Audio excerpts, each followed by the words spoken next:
രാമന്റെ സൈന്യം ലങ്കയിലേക്ക് കുതിച്ചു. അവർ കോട്ട കവാടങ്ങൾ ആക്രമിക്കുവാനും അവയെ നശിപ്പിക്കുവാനും തുടങ്ങി.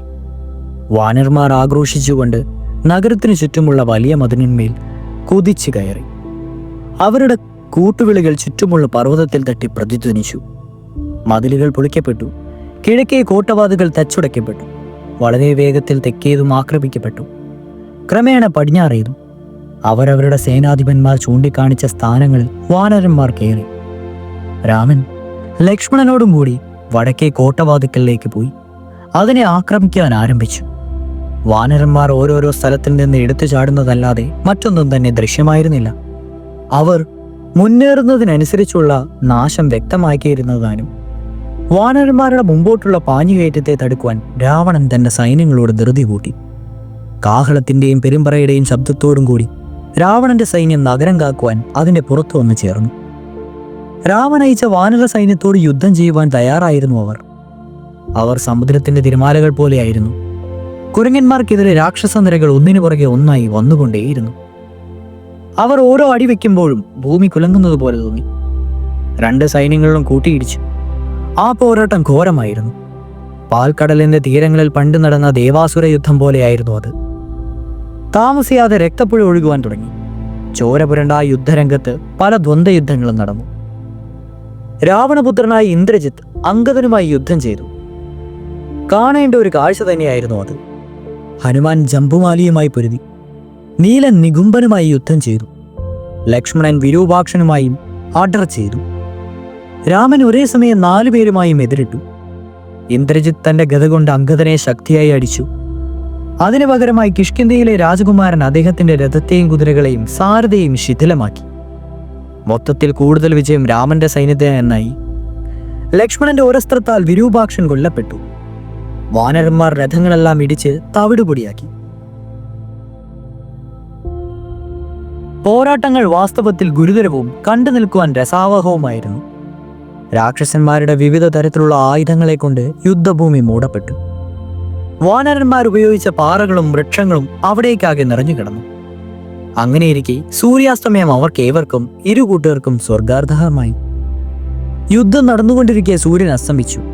ക്രമേണ അന്ധകാരം വന്നു കയറി. ഭടന്മാർ അതൊന്നും ശ്രദ്ധിച്ചില്ല. യുദ്ധം തുടർന്നു. വേണ്ട പോലെ തമ്മിൽ കാണാവാനാവാത്ത ഇരുട്ടിൽ ക്രുദ്ധരായ രാക്ഷസന്മാരും വാനരന്മാരും തമ്മിൽ പോർ തുടർന്നു. രാത്രിയായതോടെ രാക്ഷസന്മാർക്ക് ശക്തി കൂടുന്നതായി കണ്ടു. അവർ അത് തികച്ചും പ്രയോജനപ്പെടുത്തി. വാനരന്മാരാകട്ടെ അതിനൊരു കൂസലും കണ്ടില്ല. അങ്ങനെ യുദ്ധം രാത്രി മുഴുവൻ തുടർന്നു. രാമലക്ഷ്മണന്മാരും യുദ്ധം ചെയ്യുക തന്നെയായിരുന്നു. ഓരോ ശരവും ഓരോ ജീവനെ ഒടുക്കി. യുഗാവസാനത്തിലെ മഹാപ്രളയകാലത്തെ സപ്തസമുദ്രങ്ങളിലെ അലർച്ച പോലെയായിരുന്നു ആ പായുന്ന അസ്ത്രങ്ങളുടെ ഹുങ്കാരം. രാവണ സൈന്യത്തിന് രാമലക്ഷ്മണന്മാരുടെ ശരങ്ങൾ തടുത്തു നിൽക്കുവാൻ കഴിഞ്ഞില്ല. അവർ അവിടെ നിന്ന് ഓടിപ്പോയി. ഇന്ദ്രജിത്ത് തന്റെ മായാപ്രയോഗങ്ങൾ ഉപയോഗിച്ച് അപ്രത്യക്ഷനായി. അവിടെ നിന്ന് യുദ്ധം ചെയ്ത് അപ്രതീക്ഷിതമായി തന്നെ യുദ്ധം ചെയ്യുവാൻ തുടങ്ങി. അംഗദൻ ഇന്ദ്രജിത്തിനോട് രൂക്ഷമായി പെരുമാറിയതിനാൽ അദ്ദേഹം അംഗദന്റെ നേരെ രോഷാകുലനായിരുന്നു. രാമൻ പറഞ്ഞു, നിങ്ങളെല്ലാവരും ഒരു സ്ഥലത്ത് ഒത്തുകൂടുവാൻ ഞാൻ ആവശ്യപ്പെടുന്നു. രാവണന്റെ ഈ പുത്രന് ബ്രഹ്മാവ് പ്രത്യേകം വരങ്ങൾ നൽകി അനുഗ്രഹിച്ചിട്ടുണ്ട്. അതുകൊണ്ട് അയാൾ 3 ലോകത്തെയും അഹങ്കാരപൂർവ്വവും ശല്യപ്പെടുത്തിക്കൊണ്ടിരിക്കുകയാണ്. അയാൾ നമ്മുടെ അടുത്തു വരുവാനും നമ്മോട് യുദ്ധം ചെയ്യുവാനും കാരണം ഇപ്പോൾ അയാളെ യമൻ പിടിച്ചു കഴിഞ്ഞതുകൊണ്ടാണ്. അയാളെപ്പറ്റി നിങ്ങൾ വിഷമിക്കേണ്ട. ഞാൻ അയാളോട് യുദ്ധം ചെയ്യാം. ഇതിനിടയിൽ ഇന്ദ്രജിത്ത് ആകാശത്തെങ്ങോ അപ്രത്യക്ഷനാക്കി കഴിഞ്ഞിരുന്നു. അവിടെ നിന്നുകൊണ്ട് അദ്ദേഹം രാമലക്ഷ്മണന്മാരുടെ നേരെ ശരവർഷം ആരംഭിച്ചു. പല ശരങ്ങളും അവരെ പരിക്കേൽപ്പിക്കുകയും ചെയ്തിരുന്നു. അവരാൽ കാണപ്പെടാതെ എവിടെയോ നിന്നുകൊണ്ട് അദ്ദേഹം ഒന്നിനു പിന്നാലെ ഒന്ന് എന്ന മട്ടിൽ ശരങ്ങൾ അയച്ചു തുടങ്ങി. ഒടുവിൽ അദ്ദേഹത്തിന്റെ ഏതോ ശക്തമായ അസ്ത്രങ്ങൾ ആ സഹോദരന്മാർ ബന്ധിക്കപ്പെട്ടു. വാനരന്മാർ നോക്കി നിൽക്കൊണ്ടിരിക്കെ വിഷബാധിതരായ നാഗപാശം കൊണ്ട് ആ ശ്രേഷ്ഠ സഹോദരന്മാർ ബന്ധിക്കപ്പെട്ടതായി അവർ കണ്ടു. വീരനായ ഇന്ദ്രജിത്ത് മായാതന്ത്രങ്ങളിൽ സ്വീകരിച്ചിരുന്നു. അദർശനായി നിന്നുകൊണ്ടാണ് അദ്ദേഹം ഈ ഘോരതന്ത്രം പ്രയോഗിച്ചത്. അവർ അതിന്റെ കുടുക്കിൽ പെടുകയും ചെയ്തു. യുദ്ധം ചെയ്തുകൊണ്ടിരിക്കെ തന്നെ ഇന്ദ്രജിത്ത് വീരവാദം മുഴക്കി. എന്റെ വീരത്തെ തടുക്കുവാൻ സ്വർഗാധിപനായ ഇന്ദ്രന് പോലും കഴിഞ്ഞിട്ടില്ല. ഇന്ദ്രൻ എന്റെ സമീപത്ത് വരുവാൻ തന്നെ ഭയപ്പെടും. ആ നിലയ്ക്ക് എന്നോട് യുദ്ധം നേരിടുവാൻ നിങ്ങൾക്ക് എങ്ങനെ ധൈര്യം വന്നു?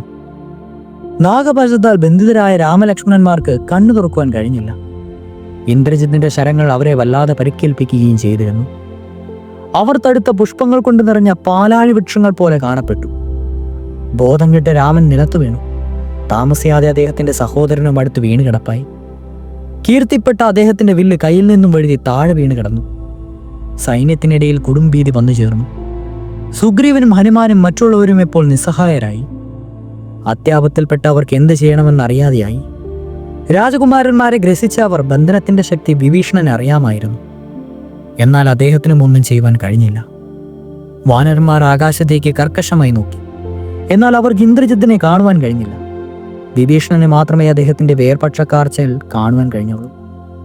അദ്ദേഹത്തെ തിരിച്ചറിയുവാനും വിഭീഷണനെ കഴിഞ്ഞുള്ളൂ. രാജകുമാരനായ ഇന്ദ്രജിത്ത് പറഞ്ഞു, ഖരന്റെയും ദുർഷണന്റെയും മരണങ്ങൾക്ക് കാരണക്കാരനായ ഈ മഹാവീരനെ ഇപ്പോഴൊന്ന് നോക്കൂ.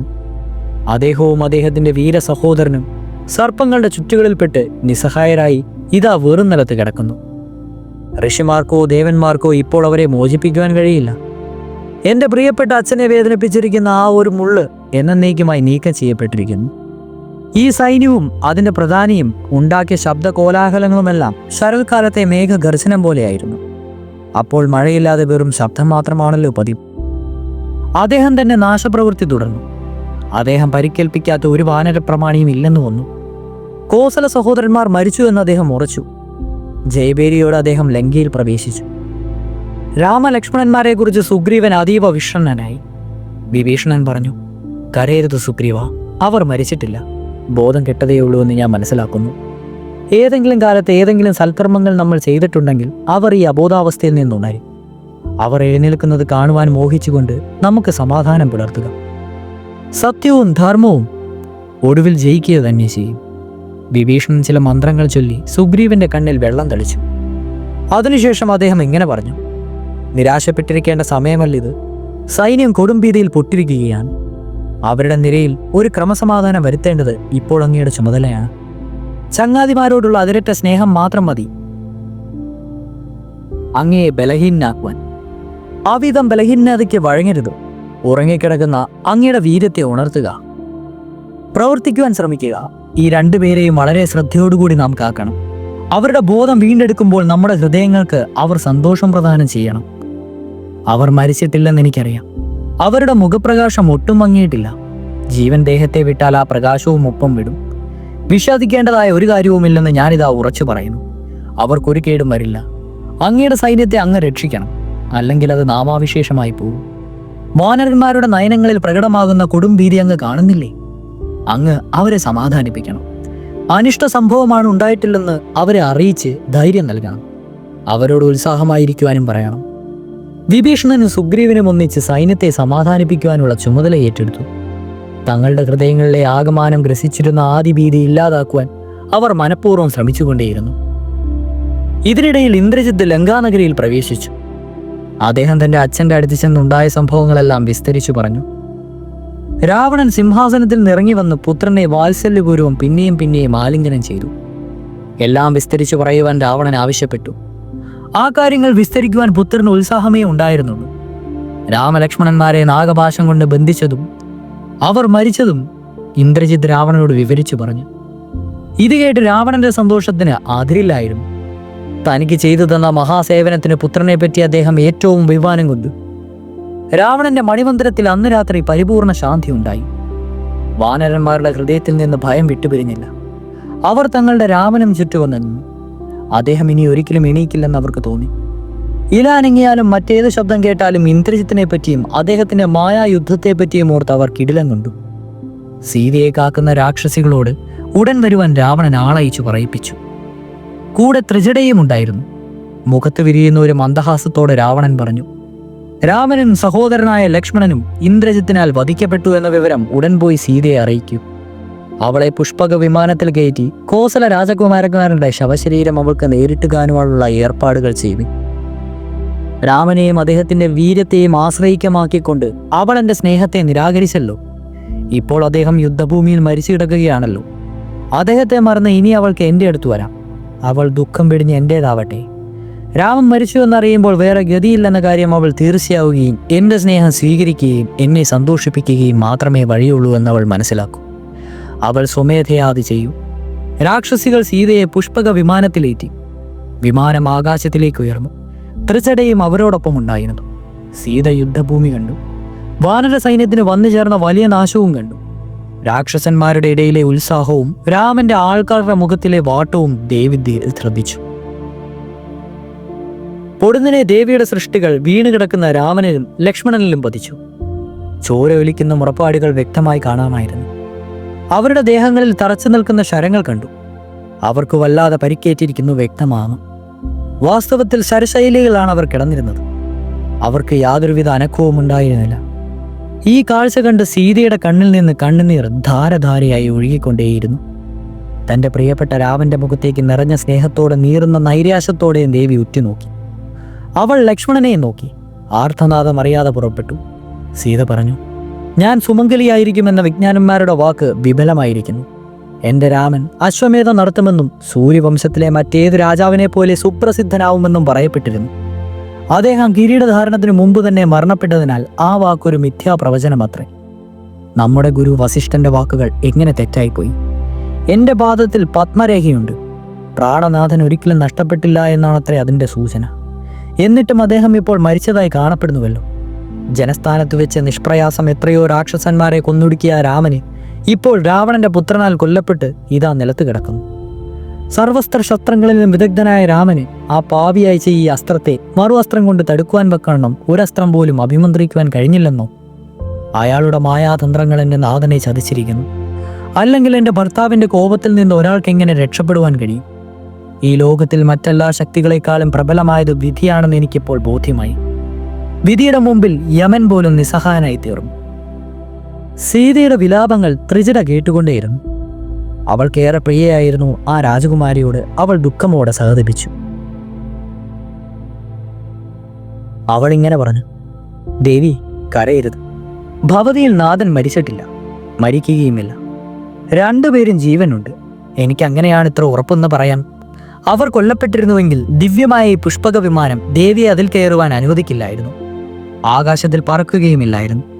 ദേവി ഇപ്പോഴും സുമംഗലി തന്നെയാണ്. പുഷ്പകം അതുകൊണ്ടാണ് ദേവിയെ വഹിച്ചത്. വീരന്മാരാൽ പലരും രാമനെ അദ്ദേഹത്തിന്റെ വീര സഹോദരനെ കാത്തുകൊണ്ടിരിക്കുന്നത് ഞാൻ കണ്ടിട്ടുണ്ട്. അവർ ഉടൻ തന്നെ സുഖം പ്രാപിക്കും. അതിൽ നിന്ന് ഉണർന്ന് പൂർവ്വസ്ഥിതിയിലാകുന്നതും കാത്ത് അവർ നോക്കിയിരിക്കുകയും ചെയ്യും. എൻ്റെ ഈ വാക്കുകൾ വിശ്വസിച്ചാലും ദേവി അദ്ദേഹത്തിന്റെ മുഖം കണ്ടിട്ട് വളരെ നാളുകളായല്ലോ. അതുകൊണ്ട് പ്രാണനാഥന്റെ പ്രിയമേറിയ മുഖം നല്ലപോലെ നോക്കിക്കൊണ്ടുള്ളൂ. അതിനായി ഈ അവസരം പ്രയോജനപ്പെടുത്തിയാലും രാമനോടും അദ്ദേഹത്തിന്റെ സഹോദരനെയും പ്രശാന്ത മനസ്സോടെ നോക്കിയാലും അവർ ജീവിച്ചു തന്നെ ഇരിക്കുന്നു എന്ന് എനിക്കറിയാം. ഒരു മരിച്ച മനുഷ്യനെ ഇത്ര ജീവസോടെ ഞാൻ ഇതുവരെ കണ്ടിട്ടില്ല. ഞാൻ അസത്യം പറയുകയാണെന്ന് ശങ്കിക്കരുതേ. ഞാൻ ഇതേവരെ ഒരസത്യവും പറഞ്ഞിട്ടില്ല. ദേവി മേലാൽ പറയുകയുമില്ല. അവർ രണ്ടുപേരുടെയും മുഖങ്ങളിലേക്ക് നോക്കൂ. അവയ്ക്കൊരു പ്രത്യേക പ്രകാശമില്ലേ? മരിച്ചവരാണെങ്കിൽ അതുണ്ടാവില്ല. ആവശ്യമില്ലാത്തതാണ് ഈ ദുഃഖം. അത് വെടിയോ? രാമനും ലക്ഷ്മണനും മരിക്കേണ്ടവരല്ല.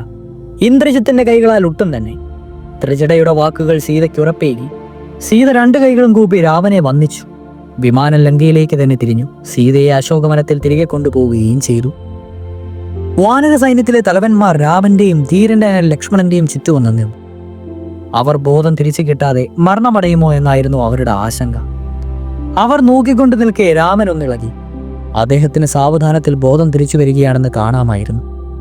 കുറഞ്ഞെന്ന് ബോധം തെളിഞ്ഞ ഉടനെ അദ്ദേഹം അനുജന്റെ നേരെ നോക്കി. പരിക്കേറ്റ് ശരീരം മുഴുവൻ രക്തത്തിൽ മുങ്ങിയ നിലയിൽ അവന്റെ അനുജൻ അവിടെ കിടക്കുന്നത് അദ്ദേഹം കണ്ടു. അനുജൻ മരിച്ചു എന്ന് അദ്ദേഹം വിചാരിച്ചു. അദ്ദേഹം വിലപിച്ചു. ആർത്തനാദം മുഴക്കി. എൻ്റെ അനുജൻ മരിച്ചു കിടക്കുന്ന കാഴ്ച ഞാൻ കണ്ടു കഴിഞ്ഞിരിക്കുന്നു. ഇനി ഞാൻ ജീവിച്ചിരുന്നിട്ട് എന്ത് കാര്യം?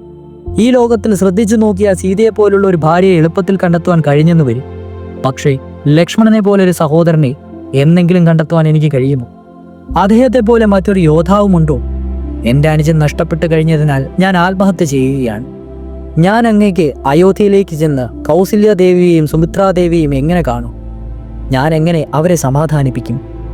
ഭരതൻ എന്നെപ്പറ്റി എന്തു വിചാരിക്കും? ഇരട്ട പെറ്റതിൽപ്പെട്ട അദ്ദേഹത്തിന്റെ അനുജൻ ശത്രുഘ്നൻ എന്തു വിചാരിക്കും? ലക്ഷ്മണൻ എൻ്റെ ഒപ്പം കാട്ടിലേക്ക് പോന്നു. എന്നെ അച്ഛനെ പോലെ വിചാരിക്കണമെന്ന് അമ്മ സുമിത്രാദേവി അദ്ദേഹത്തോട് പറഞ്ഞു. ഞാൻ അദ്ദേഹത്തെ ഒരു അച്ഛനെ പോലെ സംരക്ഷിച്ചു. അദ്ദേഹത്തിന്റെ മരണത്തിന് കാരണക്കാരൻ ഞാനാണ്. എനിക്കിനി ജീവിക്കുവാൻ ആഗ്രഹമില്ല. ഞാനൊരു പാപിയാണ്. ഞാൻ മരിക്കുവാൻ ആഗ്രഹിക്കുന്നു. ലക്ഷ്മണ, ഞാൻ ദുഃഖിച്ചിരിക്കുമ്പോൾ എൻ്റെ സമാധാനത്തിൽപ്പെടുത്തിയത് അങ്ങൊരാളാണ്. ഇപ്പോൾ അങ്ങൾ മരിച്ചിരിക്കുന്നു. എന്നെ സമാധാനിപ്പിക്കുവാൻ ആരുമില്ല. യമപുരിയിലേക്ക് ഞാൻ ലക്ഷ്മണനെ പിന്തുടരും. ഞാൻ അദ്ദേഹത്തോടൊപ്പം ഇരിക്കും. ഞാൻ അയോധ്യ വിട്ടപ്പോൾ ലക്ഷ്മണനെ പിന്തുടർന്നു. ഇപ്പോൾ അദ്ദേഹത്തെ പിന്തുടരേണ്ടത് എൻ്റെ ഊഴമാണ്, എൻ്റെ ചുമതലയാണ്. ഞങ്ങൾക്ക് വേറെ വരുവാനും വയ്യ. ഒരിക്കൽ പോലും അദ്ദേഹം എന്നോട് പരീക്ഷമായി സംസാരിച്ചിട്ടില്ല. അദ്ദേഹം എന്നും ധർമ്മമാർഗമേ പിന്തുടർന്നിട്ടുള്ളൂ. അദ്ദേഹം ഒരു മുൻകോപിയായിരുന്നു, പക്ഷെ എന്നോട് ഒരിക്കൽ പോലും കോപിച്ചിട്ടില്ല. സുഗ്രീവ, സൈന്യത്തിൽ ബാക്കിയുള്ളവരെയും കൂട്ടി കിഷ്കിന്ധയിലേക്ക് മടങ്ങിക്കൊള്ളു. ഞങ്ങൾ രണ്ടുപേരും മരിക്കുന്നു എന്ന സ്ഥിതിക്ക് രാവണൻ നിങ്ങളെ ശല്യപ്പെടുത്തും. അത് ഞാൻ ആഗ്രഹിക്കുന്നില്ല. സമുദ്രം കടന്ന് കഴിവതും വേഗത്തിൽ തിരികെ പോയാലും എനിക്ക് വേണ്ടി അങ്ങ് പരമാവധി ചെയ്തു. അങ്ങേക്ക് എന്നോടുള്ള സ്നേഹം ഞാൻ ഒരിക്കലും മറക്കില്ല. അങ്ങയ്ക്ക് കിഷ്കിന്ധയിലേക്ക് മടങ്ങുവാനുള്ള സമയമായി കഴിഞ്ഞു. രാമൻ പിന്നെയും ബോധരഹിതനായി. കണ്ണുകളിൽ വന്ന് നിറഞ്ഞൊഴുങ്ങുന്ന അശ്രുക്കളോട് വാനരന്മാർ അവിടെ നിന്നു. അവരുടെ ചിന്ന ഭിന്നമായ നിരകളിൽ അടക്കവും ചിട്ടയും വരുത്തുവാൻ തിരക്കിട്ട് ശ്രമിച്ചുകൊണ്ടിരുന്നു. വിഭീഷണൻ അപ്പോൾ കയ്യിൽ ഗതയുമായി അവിടെ നിന്നു. അദ്ദേഹം ശത്രു സങ്കേതത്തിൽ നിന്നെത്തിയ രാക്ഷസനാണെന്ന് കരുതി വാനരന്മാർ ഓടുവാൻ തുടങ്ങി. അത് വിഭീഷണനാണെന്ന് ജാമ്പവാൻ അവർ ഉറപ്പിക്കുകയും അപ്പോൾ അവർ ഭയം വിട്ട് മടങ്ങി വരികയും ചെയ്തു. വിഭീഷണനും അവിടെ ദുഃഖിച്ചിരുന്നു. എല്ലാവരുടെയും ആശയറ്റു. വൈദ്യനായ സുഷേണൻ അവരുടെ അടുത്ത് വന്ന് ഇങ്ങനെ പറഞ്ഞു: ഒരിക്കൽ ദേവന്മാരും അസുരന്മാരും തമ്മിലുണ്ടായ ഒരു യുദ്ധത്തിൽ ദേവന്മാർ ഇങ്ങനെ കിടക്കുകയുണ്ടായി. അവർ മരിച്ചു എന്ന് തോന്നുകയും ചെയ്തു. അപ്പോൾ ദേവാചാര്യനായ ബൃഹസ്പതി ചില ഔഷധ കടലിൽ നിന്ന് കൊണ്ടുവരുവാൻ പറഞ്ഞു. ആ മരുന്നുപയോഗിച്ച് അവർ കുണർവേകുകയും ചെയ്തു. സഞ്ജീവകരണി എന്നും വൃക്ഷകരണി എന്നുമാണ് പേരുള്ള 2 ഔഷധികളുണ്ട്. വാനരന്മാരിൽ ചിലർ പോയി അത് കൊണ്ടുവരട്ടെ. പാൽക്കടയിൽ ദ്രോണ എന്നും ചന്ദ്ര എന്നും പേരായ 2 പർവ്വതങ്ങളുണ്ട്. അമൃതമഥനം ചെയ്ത സ്ഥലത്താണ് അവ സ്ഥിതി ചെയ്യുന്നത്. ഈ 2 ഔഷാദികളും അവിടെ ഉണ്ടാകും. ദേവന്മാരാണവ നട്ടുവളർത്തിയത്. വായുപുത്രനായ ഹനുമാൻ വേഗം പോയി അവ കൊണ്ടുവരട്ടെ. അദ്ദേഹം ഇങ്ങനെ സംസാരിച്ചു കൊണ്ടിരിക്കെ തന്നെ സമുദ്രഭാഗത്തു നിന്നും ശക്തിയായ ഒരു കാറ്റ് വീശുവാൻ തുടങ്ങി. സമുദ്രം ഇളകി വശിയായി. പർവ്വതങ്ങളിൽ തന്നെ കുലുങ്ങുന്നുവോ എന്ന് തോന്നി. ആകാശത്തിൽ ചിറകുകൾ അടിക്കുന്നത് പോലെ തോന്നപ്പെട്ടു. വൃക്ഷങ്ങൾ കടപുഴുകി വീഴുവാൻ തുടങ്ങി. രാമനെയും ലക്ഷ്മണനെയും ശ്വാസം മുട്ടിക്കും വിധം ബന്ധനങ്ങളായി തീർത്തിരുന്ന സർപ്പങ്ങൾ ഇപ്പോൾ ഭയപ്പെട്ട് വിറച്ചുകൊണ്ടിരുന്നു. വാനരന്മാർ ചിറകടിക്കുന്ന ശബ്ദം കേട്ട് മേൽപോട്ട് നോക്കിയപ്പോൾ ഭീമാകാരിയായ ഗരുഡൻ വീണ് കിടക്കുന്ന രാജകുമാരന്മാരുടെ അടുത്തേക്ക് പറന്നു വരുന്നതായി കണ്ടു. ഗരുഡൻ അടുത്തെത്തിയപ്പോൾ സർപ്പങ്ങൾ ലക്ഷ്മണന്മാരുടെ നേരെ തിരിഞ്ഞ് പറന്നു. രാമലക്ഷ്മണന്മാരുടെ മുഖങ്ങൾ ഗരുഡൻ തന്റെ 2 കൈകളും കൊണ്ട് മെല്ലെ തലോടി. മാന്ത്രിക സ്പർശത്തിൽ എന്ന പോലെ അവരുടെ ശരീരത്തിലുണ്ടായിരുന്ന പരിക്കുകളെല്ലാം അപ്രത്യക്ഷമായി. അവരുടെ അംഗങ്ങൾ കൊണ്ടുണ്ടായിരുന്ന ബലഹീനതയും ഇല്ലാതെയായി. അവർ മോഹാലസ്യത്തിൽ നിന്ന് ഉണർന്നു. ഗരുഡൻ അവരെ ആലിംഗനം ചെയ്തു. രാമൻ പറഞ്ഞു: ഇന്ദ്രജിത്ത് ഉണ്ടാക്കി തീർത്ത ആപത്തിൽ നിന്ന് അങ്ങയുടെ കാരുണ്യത്താൽ ഞങ്ങൾ 2 പേരും രക്ഷിക്കപ്പെട്ടിരിക്കുന്നു. ഞങ്ങൾക്ക് ബലം വന്നതായി തോന്നുന്നു. ഞങ്ങളുടെ ക്ഷീണം അപ്രത്യക്ഷിതമാവുകയും ചെയ്തിരിക്കുന്നു. അങ്ങയുടെ കൈകൾ എന്നെ സ്പർശിച്ചപ്പോൾ എൻ്റെ പിതാവ് എന്നെ ശുശ്രൂഷിച്ചതുപോലെ എനിക്ക് തോന്നുന്നു. അങ്ങ് എത്രയും സുഭകനായി കാണപ്പെടുന്നു. സ്വർഗവാസികൾ ഉപയോഗിക്കുന്നതായി പറയപ്പെടുന്ന ആഭരണങ്ങളും മാലകളും അങ്ങ് അണിഞ്ഞിരിക്കുന്നു. ആരാണെന്ന് എനിക്ക് മനസ്സിലായില്ല. ഗരുഡൻ പറഞ്ഞു: ഞാൻ ഗരുത്മാൻ അഥവാ ഗരുഡനാണ്. ഞാൻ അങ്ങയുടെ സന്തത സഹചാരിയാണ്. ചുറ്റി നടക്കുന്നത് വേറെ ദേഹമാണെന്നെങ്കിലും ഞാൻ അങ്ങയുടെ ജീവൻ തന്നെയാണ്. അങ്ങയെ സഹായിക്കുവാനായി ഞാൻ ഇവിടെ വന്നതാണ്. ആർക്കും തന്നെ, ദേവനോ ഗന്ധർവനോ ദാനവനോ ആർക്കും തന്നെ നാഗവാശം എന്ന ഈ കെട്ടഴിക്കുവാൻ കഴിയുകയില്ല. ഈ സർപ്പങ്ങൾ കദ്രപുത്രന്മാരാണ്. അവ ശരങ്ങളുടെ രൂപമെടുത്തിരിക്കുകയാണ്. നിങ്ങൾ 2 പേരുടെയും ദേഹത്താൽ അവ ചുറ്റിയിരിക്കുന്നു. ഞാൻ അവരുടെ പഴയ ശത്രുവാണ്. അവർക്കെന്നെ ഭയവുമാണ്. രാമ, അങ്ങ് ധർമ്മിഷ്ഠനാണ്. അങ്ങ് ശരിയായ വീരനാണ്. അങ്ങയും അങ്ങയുടെ ഈ സഹോദരനും ശത്രു സംഹാരത്തിനായി ജനിച്ചവരാണ്. ഇപ്പോൾ നിങ്ങൾ നാഗവാശത്തിൽ നിന്ന് മുക്തരായിരിക്കുന്നു. നിങ്ങൾ നാഗവാശത്തിൽ ആകപ്പെട്ടതായി കേട്ടപ്പോൾ നിങ്ങളെ മോചിപ്പിക്കുവാൻ ഞാൻ എൻ്റെ എല്ലാ വേഗത്തോടും കൂടി എത്തിയതാണ്.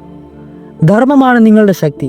രാക്ഷസന്മാർ ഹൃദയം നിറച്ച ചതിയും വെച്ച് നിങ്ങളോട് എത്ര യുദ്ധം ചെയ്താലും അവസാനം നിങ്ങൾ തന്നെ വിജയശ്രീ ലാളിതരായിത്തീരും. ഞാൻ വന്ന ദിക്കിലേക്ക് മടങ്ങിപ്പോകുവാൻ എനിക്ക് അനുവാദം നൽകിയാലും ഞാൻ അങ്ങയുടെ ആത്മമിത്രമാണെന്നും അങ്ങയുടെ ലിംഗഭേദം മാത്രമാണെന്നും പറയുന്നതിൽ അത്ഭുതപ്പെടേണ്ട. അങ്ങ് നേടേണ്ടത് നേടിക്കഴിയുമ്പോൾ എൻ്റെ വാക്കുകളുടെ അർത്ഥം അങ്ങയ്ക്ക് മനസ്സിലാവും. താമസിയാതെ അങ്ങ് രാവണനെ കൊല്ലും, സീതയെ മടക്കിയെടുക്കുകയും ചെയ്യും. രാമലക്ഷ്മണന്മാരോട് യാത്ര പറഞ്ഞ് ഗരുഡൻ ആകാശത്തിലേക്ക് ഉയർന്നു. ഇപ്പോൾ രാമന്റെ സൈന്യത്തിൽ വന്നു ചേർന്ന ആനന്ദം അവർണ്ണീയമായിരുന്നു. കാഹളത്തിന്റെയും പെരുമ്പറയുടെയും ശബ്ദം അവരുടെ ആർപ്പുവിളികളും കൊണ്ട് 4 ദിക്കുകളും മുഖരിതമായി. വാനരന്മാർ കൈകൊട്ടുകയും തങ്ങളുടെ വാൾ ചുംബിക്കുകയും ചെയ്ത് ആഹ്ലാദം പ്രകടിപ്പിച്ചു. ലങ്കയുടെ കവാടങ്ങളിലേക്ക് അവർ ഓടിച്ചെന്ന് യുദ്ധം ചെയ്യുവാനുള്ള അവരുടെ ഉത്സാഹം പ്രകടമാക്കി. അവരുടെ സന്തോഷത്തിൽ കൂടി അട്ടഹാസങ്ങളും നേർപ്പുവിളികളും മഴക്കാലത്തെ രാത്രികളിൽ മേഘങ്ങൾ കൂട്ടിമുട്ടുന്ന ശബ്ദത്തെ അനുസ്മരിച്ചു. കുരങ്ങന്മാരുടെ ഈ ബഹളം രാവണൻ കേട്ടു. അവരുടെ ഈ സന്തോഷം വിചിത്രമായിരിക്കുന്നുവല്ലോ അദ്ദേഹത്തിന് തോന്നി. അദ്ദേഹം പറഞ്ഞു, ഈ ശബ്ദം എന്നെ പരിഭ്രമിപ്പിക്കുന്നു, സംഭ്രമിപ്പിക്കുന്നു. സന്തോഷം കൊണ്ടുള്ളതാണ് ഈ ശബ്ദം, അതേപ്പറ്റി സംശയമില്ല. സഹോദരന്മാരായ രാമനും ലക്ഷ്മണനും നാഗപാശത്താൽ ബന്ധിക്കപ്പെട്ട് കിടക്കുന്നു. എന്നിട്ടും കുരങ്ങന്മാർ സന്തോഷം കൊണ്ട് ആർപ്പ് വിളിക്കുകയോ? പെട്ടെന്നുണ്ടായ സന്തോഷത്തിലും ഓലിയിടലിനും എന്താണ് കാരണം? ഞാൻ അത്ഭുതപ്പെടുകയാണ്. എന്താണ് അവിടെ സംഭവിച്ചുകൊണ്ടെന്നറിയുവാൻ ആരെങ്കിലും ഉടനെ ശത്രു സങ്കേതത്തിലേക്ക് അയക്കട്ടെ. ദൂതന്മാർ പോയി നടന്നതെല്ലാം അവർക്ക് മനസ്സിലായി.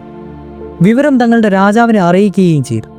അവർ പറഞ്ഞു, നമ്മുടെ രാജകുമാരൻ അയച്ച നാഗപാശ ബന്ധനത്തിൽ നിന്ന് കോസല രാജസഹോദരന്മാർ മുക്തരായിരിക്കുന്നു. യാതൊന്നും സംഭവിച്ചിട്ടില്ലാത്ത വിധത്തിൽ അവർ വർത്തിക്കുന്നു. അവരുടെ മേൽ ഏൽപ്പിച്ചിരുന്ന എണ്ണമില്ലാത്ത മുറിവുകളുടെ അടയാളം പോലും ഇല്ലിപ്പോൾ. ഒരു താമര പൊയ്കയിൽ മതിച്ചുകൂതാനാവുന്ന 2 ഗജകേസരികളെ പോലെയാവുന്നു അവർ ഇപ്പോൾ. രാവണൻ അവരുടെ വാക്കുകൾ ശ്രദ്ധിച്ചു. ആശ്ചര്യവും മനസ്ലക്ഷ്യവും അദ്ദേഹത്തിന് ഒപ്പമുണ്ടായി. ഭയാനകമായ നാഗപാശം എന്ന ബന്ധനത്തിൽ നിന്ന് ഒരുവനും രക്ഷപ്പെടാത്തതായി അദ്ദേഹം ഇതുവരെ കേട്ടിട്ടില്ലായിരുന്നു. അദ്ദേഹം പറഞ്ഞു, അസ്ത്രം കൊണ്ട് ബന്ധിക്കപ്പെട്ടു എന്നതിൽ ഇന്ദ്രജിത്തിന് യാതൊരു സംശയവുമില്ലായിരുന്നു. ഈ സഹോദരന്മാരുടെ അത്യത്ഭുതകരമായ രക്ഷപ്പെടലിനെ പറ്റി കേൾക്കുമ്പോൾ എൻ്റെ ശക്തിയിൽ എനിക്ക് സംശയം വരുന്നു. ധൂമ്രാക്ഷൻ എന്ന പേരായ രാക്ഷസനെ അദ്ദേഹം ആളയച്ചു വരുത്തി. ഒരു പുതിയ സേനയോടും കൂടി അദ്ദേഹം യുദ്ധത്തിന് അയക്കുകയും ചെയ്തു. രാജാവിന്റെ കൽപ്പന അനുസരിക്കുവാൻ ധൂമ്രാക്ഷന് സന്തോഷമേ ഉണ്ടായിരുന്നുള്ളൂ. അദ്ദേഹം ധൃതഗതിയിൽ നഗരം വിട്ടു. ധൂമ്രാക്ഷന്റെ നേതൃത്വത്തിൽ ഒരു വലിയ പടയും നഗരം വിട്ട് യുദ്ധഭൂമിയിലിറങ്ങി. ഹനുമാൻ താവളമടിച്ചിരുന്ന സ്ഥലത്തേക്കാണ് അവർ നേരെ പോയത്. അദ്ദേഹത്തിന്റെ മുഖത്ത് ആത്മവിശ്വാസം കളിയാടിയിരുന്നു. എന്നാൽ പോകും വഴിക്ക് ധൂമ്രാക്ഷനും കൂട്ടരും ചില ദുർലക്ഷണങ്ങൾ കാണുകയുണ്ടായി. അവർ അത് വകവെച്ചില്ല. അവരും വാനരന്മാരും തമ്മിലൊരുന്ന പൊരിഞ്ഞ യുദ്ധം നടന്നു. വാനരന്മാർ അവരുടെ പല്ലും നഖവും ആയുധങ്ങളായി ഉപയോഗിച്ചു. പുറമെ പാറകളും വൃക്ഷങ്ങളും ഉപയോഗപ്പെടുത്തി. രാക്ഷസ സൈന്യത്തിൽ ഒരു വലിയ ഭാഗത്തെ നശിപ്പിക്കുവാനും അവർക്ക് കഴിഞ്ഞു. എന്നാൽ വാനര സൈന്യത്തിന് നാശം സംഭവിച്ചുകൊണ്ടേയിരുന്നു. ധൂമ്രാക്ഷന്റെ സൈന്യത്തിൽ നിന്ന് തന്റെ സൈന്യത്തിലേക്ക് ഗണ്യമായ നാശം വരുന്നതെന്ന് ഹനുമാൻ കണ്ടു. ഹനുമാൻ ഒരു വലിയ പാറക്കല്ല് പൊക്കിയെടുത്ത് രാക്ഷസ പ്രമാണിയുടെ രഥത്തിന് നേരെ എറിഞ്ഞു. കല്ല് രഥത്തിന്മേൽ വീണ് തവിട് പൊടിയാവും മുമ്പ് ധൂമ്രാക്ഷൻ രഥത്തിൽ നിന്ന് ചാടി. രണ്ടുപേരും തമ്മിൽ ഒരു ദ്വന്ദ്വയുദ്ധം നടന്നു. ഹനുമാൻ ധൂമ്രാക്ഷനെ കൊന്നു. ഒരു പാറ കൊണ്ടാണ് ധൂമ്രാക്ഷന്റെ ജീവൻ തകർത്തത്. ധൂമ്രാക്ഷൻ മരിച്ചതായി രാവണൻ അറിവ് കിട്ടി. മായായുദ്ധത്തിൽ പ്രവീണനായ വഞ്ചദൃഷ്ടനെയാണ് അദ്ദേഹം പിന്നീട് വിട്ടത്. ഈ രാക്ഷസനാകട്ടെ തന്റെ വീര്യത്തെ അല്പനേരം പ്രദർശിപ്പിച്ച ശേഷം അംഗദനാൽ കൊല്ലപ്പെട്ടു. അദ്ദേഹത്തിന്റെ മരണശേഷം മഹാരഥന്മാരിൽ ഒരുവനായ അകമ്പനാണ് സൈന്യത്തെ നയിച്ചത്. അദ്ദേഹവും ഹനുമാനാൽ കൊല്ലപ്പെട്ടു. തന്റെ 3 മഹായോദ്ധാക്കൾ മരിച്ചതായി അറിഞ്ഞ് രാവണൻ വിഷണ്ണനായി തീർന്നു. അല്പനേരം അദ്ദേഹം ചിന്തിച്ചു പിടിക്കേണ്ടതായി വന്നു. അദ്ദേഹം തലയും താഴ്ത്തിയിരുന്നു. നോട്ടം നിലത്തേക്കായി. അല്പം കഴിഞ്ഞ് അദ്ദേഹം മുഖമുയർത്തി. തന്റെ മന്ത്രിമാരെ നോക്കി അദ്ദേഹം ഇങ്ങനെ പറഞ്ഞു, ഞാൻ ഇപ്പോൾ തന്നെ പോയി സൈന്യത്തെ പരിശോധിക്കട്ടെ. നഗരം സുരക്ഷിതമാണെന്ന് ഉറപ്പുവരുത്തട്ടെ. മർമ്മപ്രധാനമായ സ്ഥലങ്ങളിലെല്ലാം അദ്ദേഹം സ്വയം ചുറ്റി നടന്നു. അവ നന്നായി കാണുന്നുണ്ടെന്ന് കണ്ടു. എന്നാലും അദ്ദേഹത്തിന്റെ കോപം അടങ്ങിയിരുന്നില്ല. അദ്ദേഹം തന്റെ പ്രധാനമന്ത്രിയും സർവ്വ സൈന്യാധിപനുമായ പ്രഹസ്തനെ വിളിച്ച് ഇങ്ങനെ പറഞ്ഞു, പ്രഹസ്ത, ഇനി ഞാൻ കുംഭകർണനെയോ ഇന്ദ്രജിത്തിനെയോ നികുംബനെയോ അങ്ങയെയോ സൈന്യത്തെ നയിക്കണമെന്ന നില വന്നിരിക്കുന്നു. അടുപ്പിച്ച് 3 പേരുടെ മരണം കാരണം നമ്മുടെ ആൾക്കാരിൽ ഒരുതരം ഭീതി ഉദിച്ചതായി തോന്നുന്നു. അങ്ങ് ഉടനെ പോയി ഈ എടുത്തുചാട്ടക്കാരനെ എന്നേക്കുമായി അമർത്തനാക്കണമെന്ന് ആവശ്യപ്പെടുന്നു. അങ്ങയുടെ വിജയകരമായ മുന്നേറ്റം കണ്ടാൽ വാനരന്മാർ സ്ഥലം വിട്ടേക്കും. അവർ എളുപ്പത്തിൽ തോൽപ്പിക്കുവാൻ അങ്ങേക്ക് കഴിയും. അവരുടേത് യുദ്ധം ശീലിച്ച സൈന്യമല്ല, കാട്ടുജന്തുക്കളാണവർ. അങ്ങയെപ്പോലുള്ള നേതാവിന്റെ നിയന്ത്രണത്തിൽ അച്ചടക്കത്തോടുകൂടിയുള്ള നിർദാക്ഷിണ്യം മുന്നേറുന്ന ഒരു സൈന്യത്തോട് എതിരിടുവാൻ അവർക്ക് കെൽപ്പുണ്ടാവില്ല. രാമനെയും ലക്ഷ്മണനെയും അങ്ങയ്ക്ക് ബന്ധിക്കുവാൻ കഴിയും. നാളിതുവരെ ഒരു യുദ്ധത്തിലും അങ്ങ് പരാജയപ്പെട്ടിട്ടില്ല. പലപ്പോഴും എൻ്റെ ഒപ്പം നിന്ന് അങ്ങ് യുദ്ധം ചെയ്തിട്ടുണ്ട്. നമ്മൾ ഒന്നിച്ച് സ്വർഗത്തിലും പോയിട്ടുണ്ട്. ദേവന്മാർക്കും അങ്ങയെ ഭയമാണ്. അങ്ങയുടെ വിജയത്തിൽ എനിക്ക് പൂർണ്ണ വിശ്വാസമുണ്ട്. രാജാവിൻ്റെ ആത്മാർത്ഥമായ സ്നേഹത്താൽ പ്രഹസ്തൻ ആകൃഷ്ടനായി. തൻ്റെ ശൗര്യത്തെപ്പറ്റി രാജാവിനുള്ള മതിപ്പ് അദ്ദേഹത്തിന് സന്തുഷ്ടനാക്കി. അദ്ദേഹം പറഞ്ഞു, അങ്ങ് എനിക്ക് എപ്പോഴും നല്ലതേ ചെയ്തിട്ടുള്ളൂ. എനിക്ക് പല ബഹുമതികളും നൽകിയിട്ടുമുണ്ട്. എൻ്റെ ജീവിതം അങ്ങയ്ക്ക് വേണ്ടിയുള്ളതാണ്. ഞാൻ അങ്ങയ്ക്ക് വേണ്ടി എൻ്റെ ജീവൻ അർപ്പിക്കുവാൻ പോലും തയ്യാറാണ്. പ്രഹസ്തൻ യുദ്ധരംഗത്തേക്ക് പോയി. രാമൻ അദ്ദേഹത്തിൻ്റെ വരവ് കണ്ടു. ഒരു മന്ദഹാസത്തോടെ വിഭീഷണനോടും ചോദിച്ചു, ഒരു മഹായോദ്ധാവാണെന്ന് തോന്നിക്കുന്ന ഈ രാക്ഷസൻ ആരാണ്? വിഭീഷണൻ പറഞ്ഞു. രാവണന്റെ സർവ്വസൈന്യാധിപനായ പ്രഹസ്തനാണ് ഇദ്ദേഹം. അദ്ദേഹം വളരെ ധീരനാണ്. ശൂരനായ ഒരു യോദ്ധാവാണെന്നും പ്രശസ്തിയും അദ്ദേഹം സമ്പാദിച്ചിട്ടുണ്ട്. അസ്ത്രശസ്ത്ര പ്രയോഗങ്ങളിൽ സുപരിചിതനാണ് അദ്ദേഹം. രാവണൻ ദേവന്മാരോട് യുദ്ധം ചെയ്ത അവസരത്തിൽ സ്വർഗത്തിലും അദ്ദേഹം പോയിട്ടുണ്ട്. അദ്ദേഹം തികച്ചും ഒരു മഹാപരാക്രമിയാണ്. പ്രഹസ്തന്റെ സൈന്യത്തിന്റെ വരവിനായി വാനര സൈന്യം കാത്തിരിക്കുകയായിരുന്നു. വൃക്ഷങ്ങളും പാറകളും കയ്യിലേന്തിക്കൊണ്ട് അവർ യുദ്ധം ചെയ്യുവാൻ തുടങ്ങി. ഇരുഭാഗങ്ങളിലും കനത്ത നഷ്ടം സംഭവിച്ചു. നീലൻ ദൂരെ നിൽക്കുകയായിരുന്നു. തന്റെ സൈന്യത്തിന് പ്രഹസ്തനെ ഏൽപ്പിക്കുന്ന വലിയ നാശം അദ്ദേഹം കണ്ടു. അദ്ദേഹം മുൻനിരയിലേക്ക് കയറി വന്നു. രാവണന്റെ സൈന്യാധിപനുമായി അദ്ദേഹം നേരിട്ടു. പ്രഹസ്തൻ നീലനെ കണ്ടു. സ്വർണഭായമായ തന്റെ തേരിൽ അദ്ദേഹം നീലന്റെ നേരെ ചെന്നു. അവർ ഘോരമായൊരു ദ്വന്ദ്വയുദ്ധം നടത്തി. സൈന്യത്തിലുള്ളവർ യുദ്ധം നിർത്തി ആ കാഴ്ച കണ്ടു നിന്നു. വളരെ വേഗത്തിൽ നീലൻ പ്രഹസ്തന്റെ രഥം നശിപ്പിച്ചു. അദ്ദേഹം അതിന്റെ കുതിരകളെയും സാരഥിയെയും വധിച്ചു. പ്രഹസ്തൻ ഉടഞ്ഞ രഥത്തിൽ നിന്നും ചാടുന്ന സമയത്ത് അദ്ദേഹത്തിന്റെ വില്ലും മുറിച്ചു.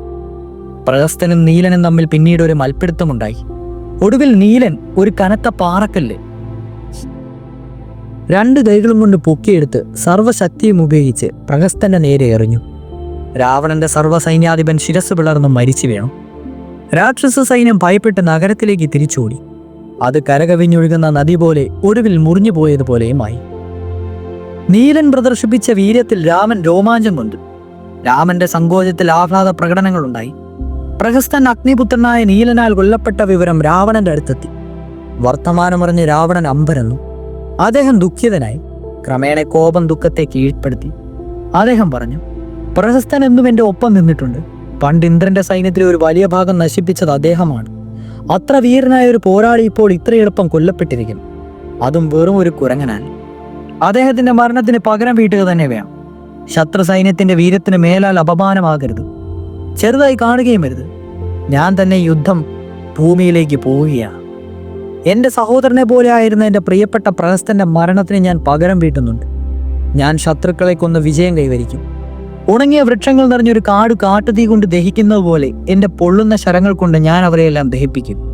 യുദ്ധഭൂമിയിൽ ഞാൻ അവരെ കൊന്നു വീഴ്ത്തും. ഇത് രാവണൻ പറയുന്ന വാക്കുകളാണ്. തുടരും.